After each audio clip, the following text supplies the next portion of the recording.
Welcome to Making the Cut podcast with Chris Hill and Sean Winter, where we help you succeed in life and business by sharing principles and strategies that guide some of the most successful people in the world.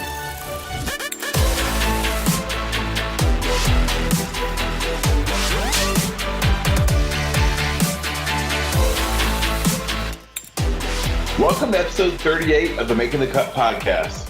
I'm Chris Hill with my co-host Sean Winter. Today on the show, we have author of the best-selling book, The Go-Giver, Bob Burg. But before jumping into the conversation, here's a quick word from our sponsor. That's right, Chris. Le Cordon Bleu is considered to be synonymous with outstanding quality, setting standards in both the culinary arts and the hospitality industry for over 120 years. If you want to set yourself apart from the competition and prepare for a career of exciting opportunities, you can learn from the very best of New World innovation and cuisine with the principles, techniques, and artistry of the French traditions. Apply now at cordonbleu.edu. And with that, Chris, as you said, he was the author of The Go-Giver, an incredibly successful book with millions of copies. And now he's got a new one, which is completely applicable to our audience, which is the Go-Giver Influencer. So I'm excited to talk with him about that and some of the things that are wrapped up in being an influencer.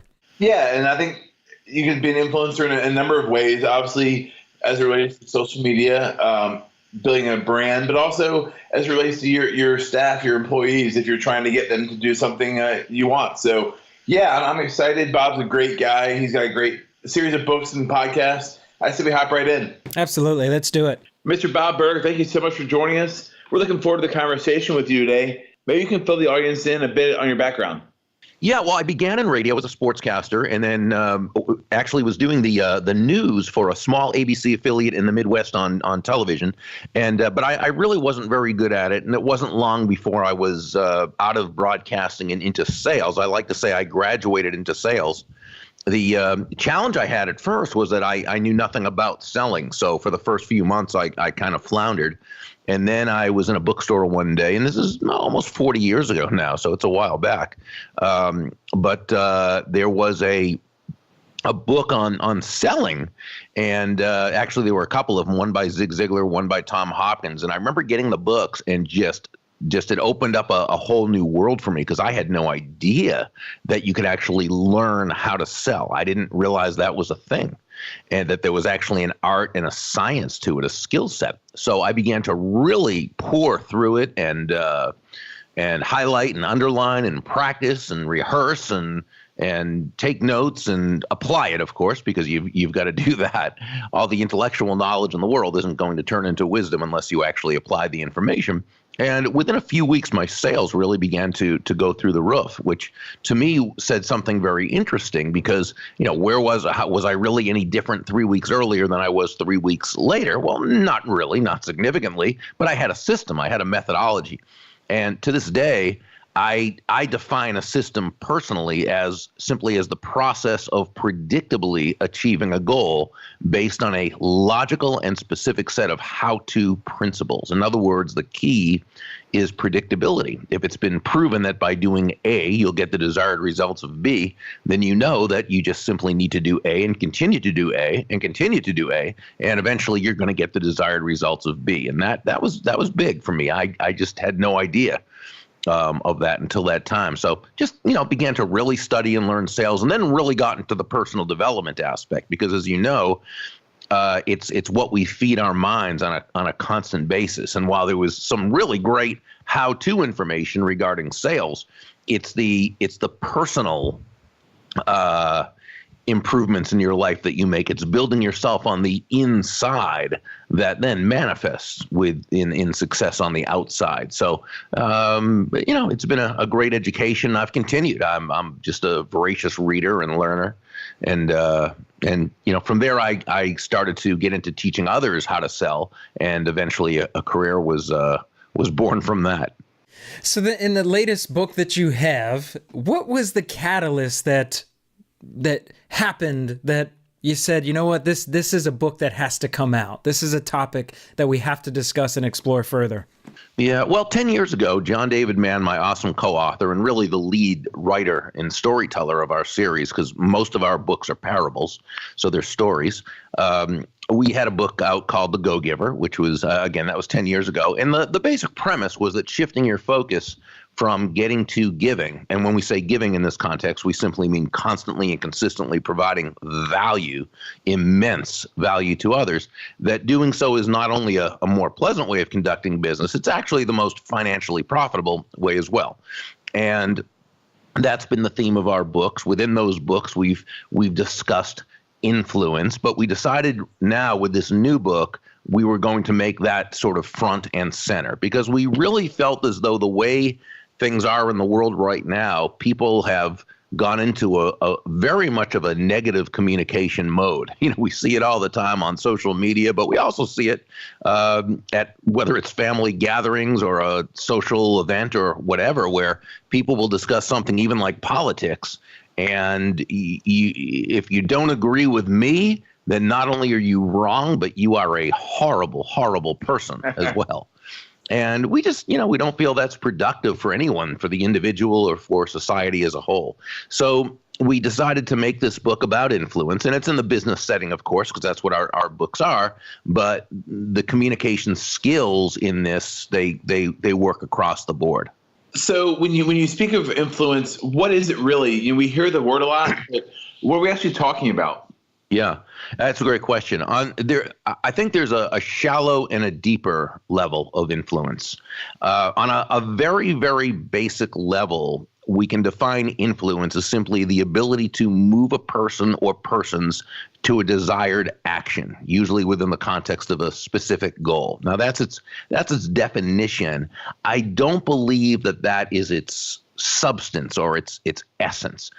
The essence of influence is pull as opposed to push.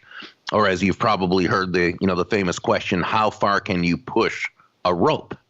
And the answer is not very far, at least not very fast or very effectively. And it's that way with people as well, which is why great influencers don't push.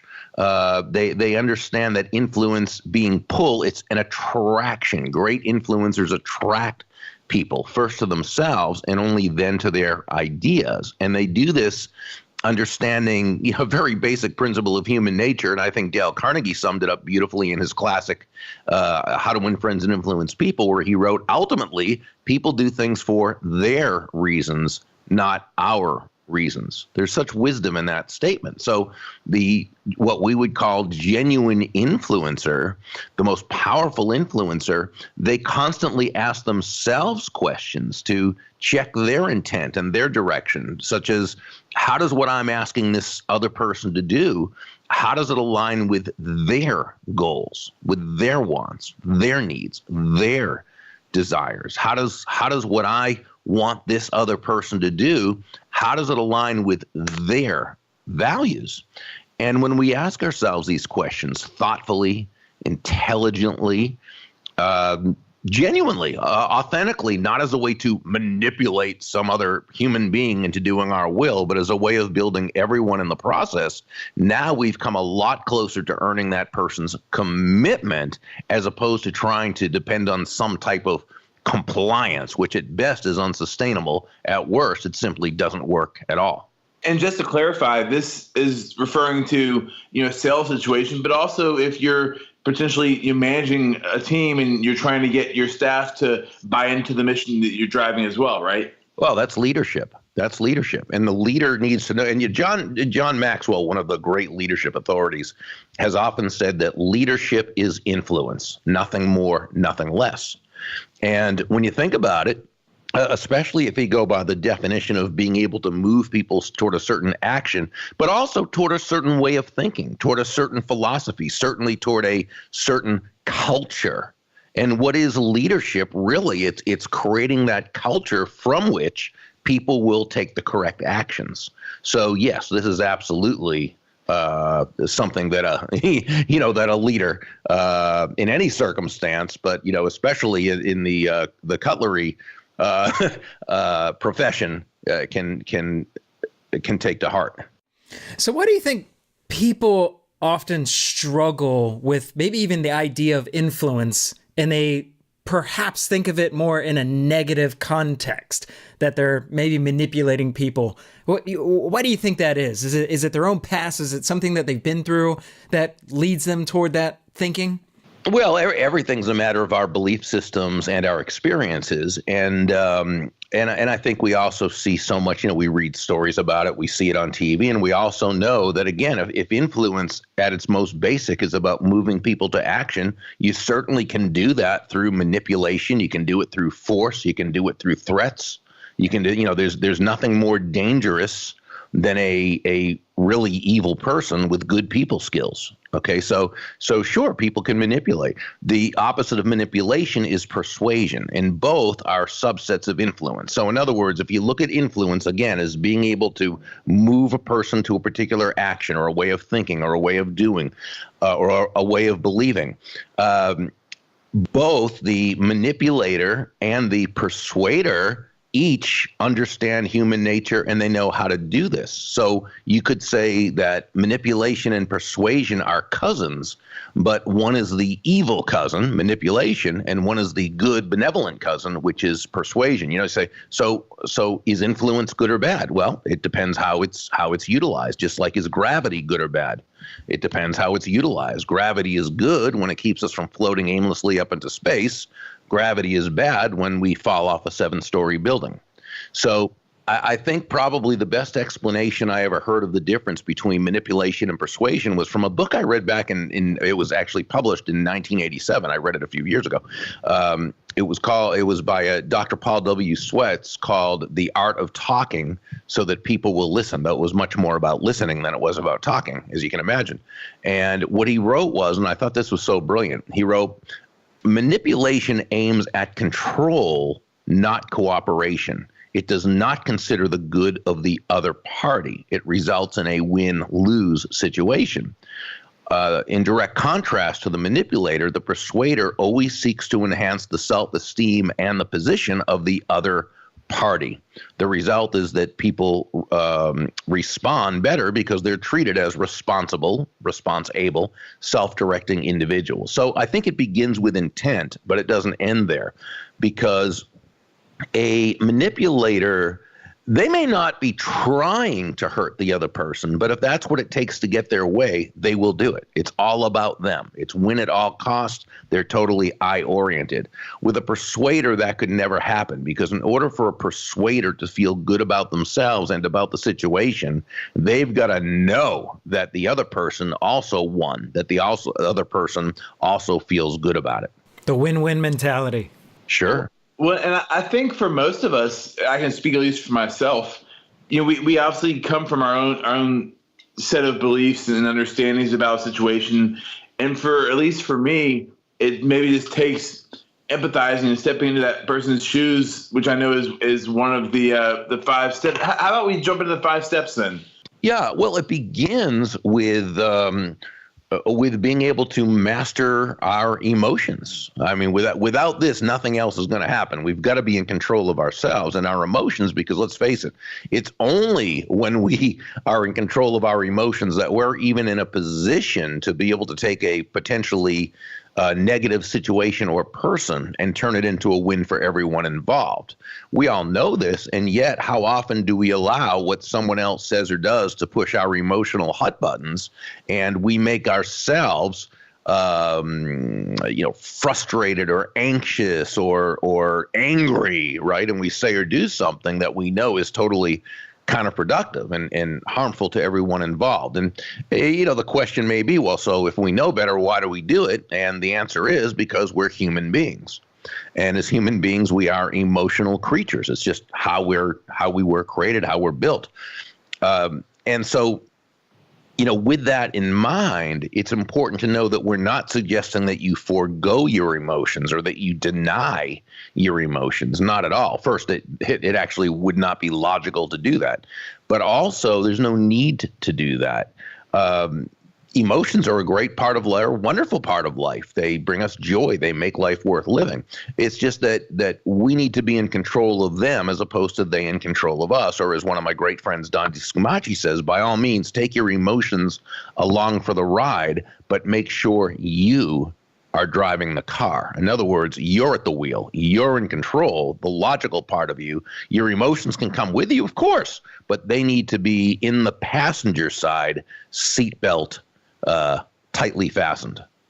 I love that. I love that. I think it was, gosh, who was it? Was it Viktor Frankl that said, between stimuli and response, there's a space, and in that space is our ability to choose our response, and in our response is our growth and our freedom. And it speaks to you controlling your emotions, that your growth and your freedom and everything is all in relation to how well you can control your emotions. It's so true, Bob. Yeah, and to the degree you can do that, that is the degree to which you will be influential, because everyone respects that person who is able to maintain self-control even when things around them are sort of falling apart. Love it. Well, before I interrupted myself there a few minutes ago, after master emotions, the number two, the second piece is stepping into the other person's shoes. Yeah, and this one sounds almost trite because we've all heard that before, but you think about it, it may not be as easy as it sounds, because most of us have different size feet. So we literally cannot step into the other person's shoes, or in terms of our beliefs and belief systems. Again, we all see the world from our own unique viewpoint, our own unique vantage point. I would go so far as to say that when it comes to our belief systems, which is a combination of upbringing, environment, schooling, news media, television shows, movies, popular culture, I'd say we are run by what I call an unconscious operating system. So we don't even know we have these beliefs. And this other person with whom we might have an uncomfortable or difficult interaction, they don't know they're run by their beliefs. But as human beings, we also tend to believe that everyone else pretty much sees the world the same way we do, which isn't true, but it's what we believe. And it's intuitive to think so. I mean, it's all we know. So it seems like other people would see it the same way. This is why you'll often hear people say things like, oh, everybody likes that, right? Or, oh, no one would want that. Or even, I would never talk to someone that way. Well, no, you wouldn't, because it's incongruent with your belief system, but other people, are different. So what we need to do in order to understand to the best of our ability and bring ourselves closer to constructive dialogue is to ask questions, right? We can't know unless we ask. You wouldn't, if someone's serving a wait person serving a table, they wouldn't just tell the person what they're going to have. They would ask what they want and then listen and actually write down and take down the answer. Well, we don't necessarily have to write down the answer if that's not appropriate, but we do need to ask and we do need to listen. And listen not just with our ears, because that's just surface listening. That's the kind of listening that waits till the other person finishes so that we can get our, 2 cents in, but actually listen with our posture, or as one of the mentors in the story advised his protege, listen with the back of your neck. In other words, put your entire being into listening. When you do that, not only are you going to learn a lot more, but the other person is going to feel heard, and they are going to feel much better about you. I see how one dovetails into two, because for you to really truly listen to understand, you have to have control over yourself in a way, maybe. I mean, it might be, it's a stretch for me to think, but control of your emotions and yourself, what your emotional thoughts and what you're thinking, to be able to listen to understand and understand that other person, you got to have that master of your emotions. And so next you have setting the frame, essentially. What is this essentially by definition in from your opinion? Well, a frame is the foundation from which everything else evolves. So let me give you my favorite frame story that happened a few years ago. I was at a Dunkin' Donuts restaurant just drinking coffee and reading, which is about my favorite activity. And at the restaurant, there was a little boy, probably 2.5 years old, a toddler, and he was running around the restaurant. Well, his parents called him over to the table, and as he started to walk over, he slipped. He fell on the floor. Now, he didn't hurt himself, you could tell, but you could also tell that he was shocked. He did not expect that to happen. So the first thing he does is he looks at his parents, the two people he trusts most in the world, to get their interpretation of the event. See, what happened. He wanted to know what happens next, right? And I truly believe that had the parents gotten upset and panicky and, run over and oh no, are you okay? He would have started crying. But they they handled it so beautifully. They walked over quickly, but very calmly, with smiles on their face and a very positive energy about them. They began to smile and laugh and applaud and say, "Oh, what a good trick. That looks like so much fun." And immediately the little boy began to laugh. Now, what the parents did was they set a productive frame from which he could operate. And we can do that all the time. We can do that when we first meet someone. It might be through the genuine smile we have on our faces. It might be through, if we're in a group and someone walks in and you can kind of tell they'd like to join the group, but they're a little reticent to do so. It might be just opening up your body language to present the frame of, yes, you're welcome to join us. But we also have to be able to reset someone else's potentially negative frame. When let's say we need to speak to the manager or the supervisor, and the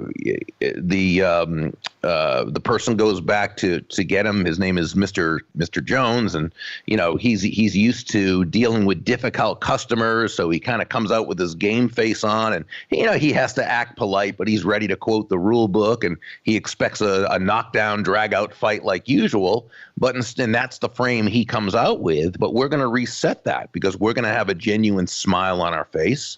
And let's say if it's me, I'm smiling. As soon as I see him, I take a step toward him with my arm outstretched to shake hands, and I say, "Mr. Jones, thank you so much for taking a moment out of your day to come out and see me. I know you're very, very busy."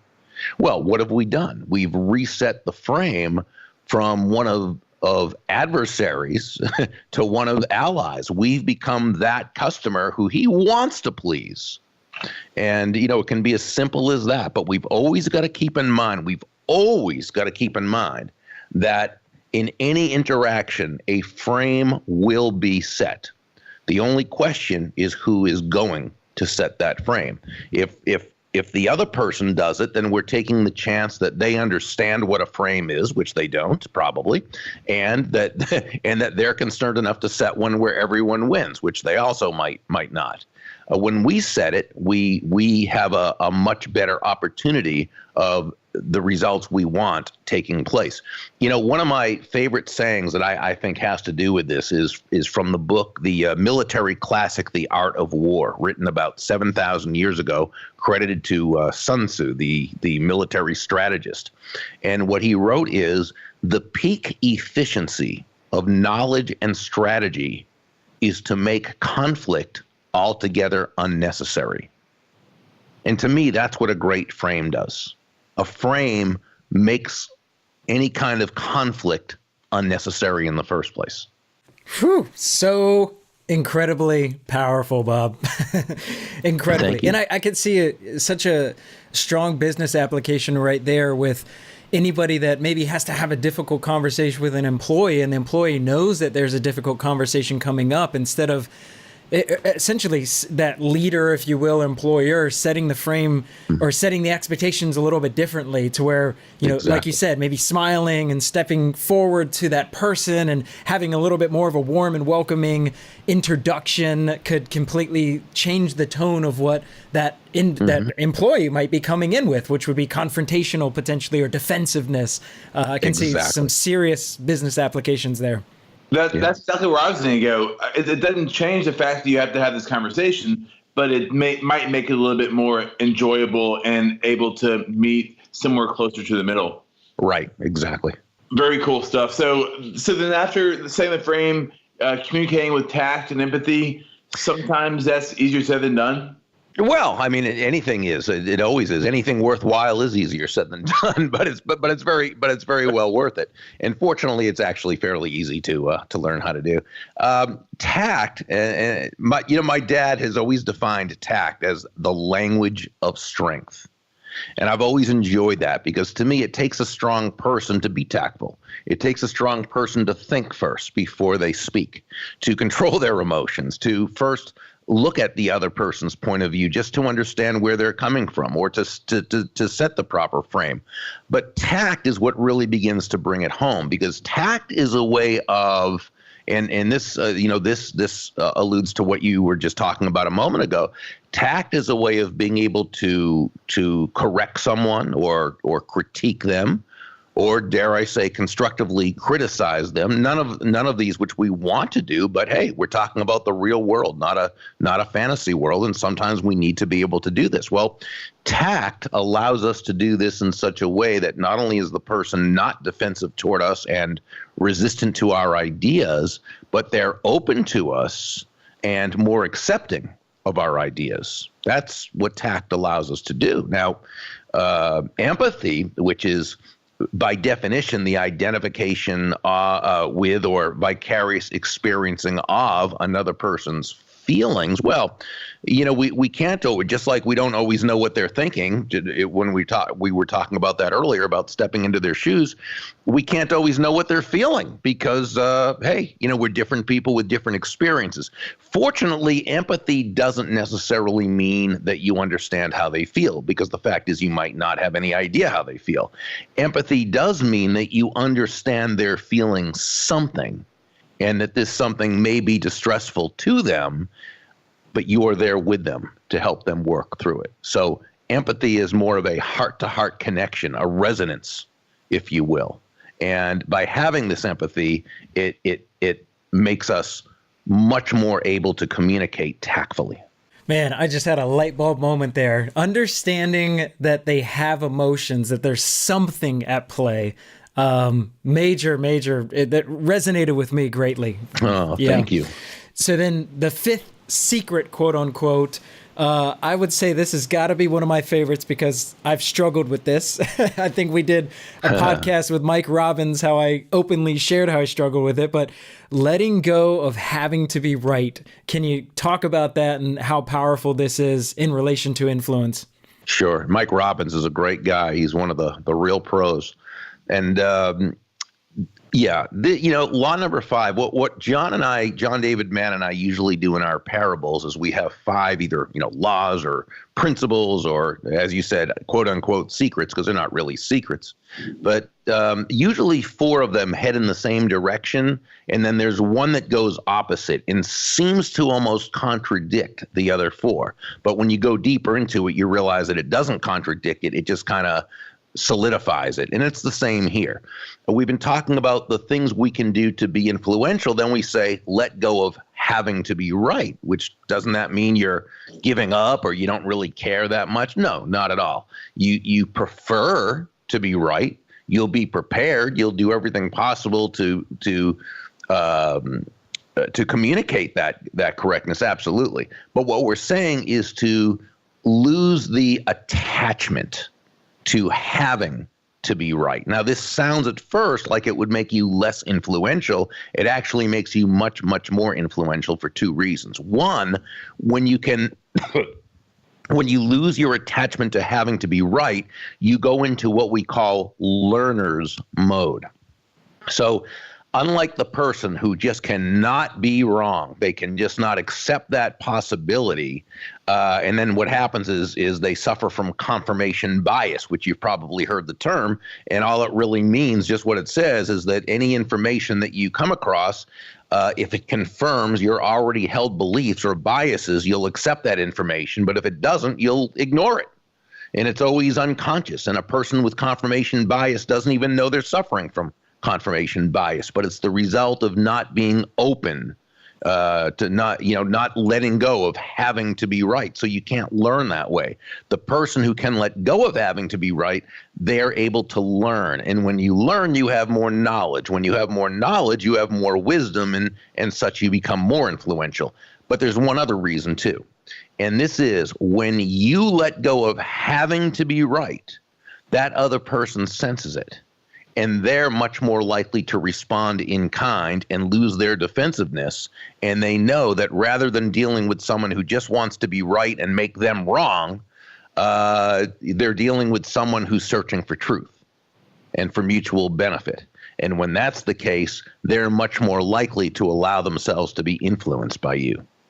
That's great stuff, Bob. And I love the way that you guys communicate through the parables. It makes it a lot more digestible. If I'm reading a really dense business book, I'm usually having to read over each page again to try and remember what just happened. But I feel like the way you guys approach it makes just a lot of sense. It's really easy to digest. One more kind of question I want to ask, and that's, you say there's one sentence is guaranteed to prevent misunderstandings? Yeah, well, this falls into that second secret, if you will, about stepping into their shoes. And it's understanding, again, that belief systems are different for different people. And it's very easy to have misunderstandings when different people are coming from different premises. So let's say, we're talking about a work experience where the team leader says, your work on this project, it needs to be in as soon as possible. You need to get it to me as soon as possible. And that's Monday morning that they say that, as soon as possible. So Wednesday afternoon rolls around at closing time, and no one has their work in, or one person does. So why? Well, for one person, as soon as possible means you drop everything and you get your work in now. For the other person, they came from another company where as soon as possible meant you complete what you're working on now, and then you get to the next thing. And another person came from still another company where as soon as possible meant nothing. You just gave lip service and then kept doing what you were doing. So you have four different people, and you've got four different definitions of as soon as possible. And so what you would do if you want to avoid misunderstandings is you make sure, if you're one of those team members, you say to the team leader, Mary, just for my own clarification, and that's tact when you say just for my own clarification, when you say as soon as possible, is there a specific day or time you're thinking of? And then she would say, well, yes, Wednesday, end of day, 5:00. And now you've got all four people understanding that as soon as possible doesn't mean four different things. It means Wednesday afternoon at 5:00. Now you might think, well, why didn't she think of saying that? And the answer is, who knows? Why doesn't anyone think of saying something like that? Because we tend to think everyone sees the world the way we do, right? And so from now on, my suggestion is don't ever assume that anyone knows what you mean by what you say, or that you understand what they mean by what they say, because you don't and they don't. I love that. Absolutely. And now, Bob, switching gears for a moment. So what's your personal definition of success, number one, and what either principle, strategy, philosophy do you hold close on a daily basis to strive to achieve this definition of success that you have for yourself? Well, I think success is really nothing more than an ongoing feeling of happiness, the result of having done your best to live up to your potential. I mean, that's overall success. Success certainly can have different meanings in different contexts, but that would be my definition. So to the degree that you live up to your potential in whatever area you're looking to be successful in, that would be the degree to which you're successful. As far as strategies go, I mean, I think we, different strategies for different things, but overall, I try to keep in learning mode and always be reading, always be studying and listening and learning. And I think as long as we do that and put the action into it that we need, then we're on the right track. Now, Bob, I want to just acknowledge you for a quick moment. I know that you've written the Go-Giver book, which has done extremely well, and the series since. But just based on interactions with you and seeing the way you interact with other folks, on LinkedIn, on Twitter, on Facebook, online, everywhere. It's not just talking the talk, but really walking the walk as well. I really appreciate that, and it's a real nice breath of fresh air in a world that oftentimes is not how it seems. Well, thank you. That means a lot to me. Thank you so much.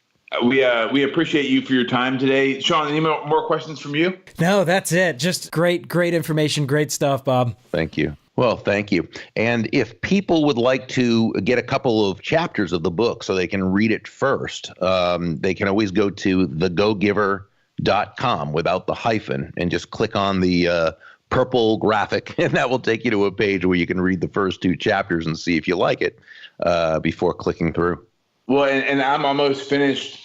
Bob, Jillian and Jackson, do they close the deal at the end or what? I don't know, but let's just say everybody lives happily ever after. Good stuff. Well, thank you so much, Bob. Thank you so much, guys. I greatly appreciate being with you today. It was great. Take care. So that was our conversation with Bob Burg. Sean, what were your takeaways? Number one, great guy, great information, so powerful, is jam-packed with a ton of insights. But I think something that was interesting to me is when I was asking him about kind of a manipulation in relation to influence and how some people have a negative context in relation to influence. And he said something very interesting, which was, paraphrase, that manipulation and persuasion are essentially cousins under the umbrella of influence. And I thought that was a very interesting way of putting it that can separate it out for individuals who may think influence is maybe a negative, if you will, or that you're only influencing people under the context of getting what you want and not essentially for what they want. So I really liked how he reframed that for me, and just really good information overall. What about you? Yeah, I like Bob a lot. He's seems just a great guy. Love the books. As it relates to the 5 secrets of influence, I like how he referred to in the conversation, referring to reframing. He talked about being in the Dunkin' Donuts and how the little boy fell, and the natural tendency is for a parent, which I'm sure you can relate, is, oh no, like, are you okay? And you expect the child to start crying. And I think we all go into different situations in our lives in similar ways. We go into an argument with our spouses with a certain stance, or with our bosses, or whatever that might be, versus really being open to, all right, if I can reframe this in a way that's going to help me get what I want and also help them get what they want, then we both win. So I really like that. I think for a lot of us, that would be super, super helpful to try and really tap into. So y'all let us know what you think. Which of the 5 secrets you like best? It's a great book. Really in the final pages of it right now. With that, we'll leave you with one final quote from Bob himself. Your true worth is determined by how much more you give in value than you take in payment. And with that, we're signing off.